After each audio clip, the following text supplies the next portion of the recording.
ตื่นแต่เช้าเขาครัวคือเก่าจ้าหลังจากที่หุงเขาวให้พิธีแล้วก็หุงเขาวให้พอพิธีเตรียมเขาวเรียบร้อยแล้วนะจ๊ะ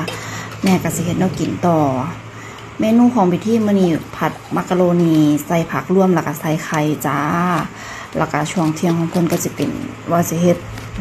ปิ้งตับไก่แล้วก็ผัดปลาแซลมอนใส่ไข่ข้าวผัดปลาแซลมอนใส่ไข่ให้เพิ่นแต่เช้านี้จัดเมนูผัดมักกะโรนีใส่ผักรวมใส่ไข่ให้พิธีก่อนเมนูเส้นจ้าเมนูเส้นนี่เพิ่นกินดีเด้อพี่น้องถ้าเป็นเมนูข้าวบางอารมณ์ก็เบื่อเมนูเส้นนี้ส่วนหลายก็จะกินแหน่อยู่แหน่กินหลายก็เขา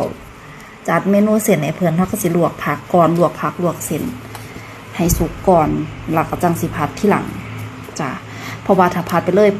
ผัดกับเส้นนั้นก็สิบ่สุกผักก็สิแข็งใส่น้ำมันรำเข่าของเพิ่นคือเข่าจ้ากระสิเจียวหัวไข่เพิ่นให้มันสุกๆสักก่อนจังบ่ข้าวขัวไข่แล้วก็ใส่นมของเพิ่นมื้อนี้ใส่นมคาร์เนชั่นของเพิ่นมื้อนั้นใส่นมโรงเรียนแล้วแต่สลับนมไปตามที่เพิ่นกินหาน้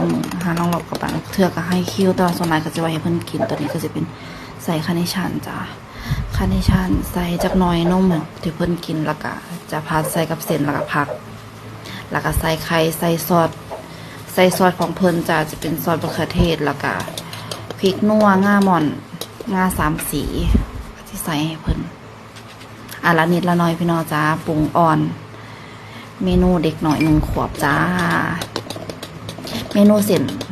พิมพ์ที่มักกินเมนูเส้นเมนูโปรดของเพิ่น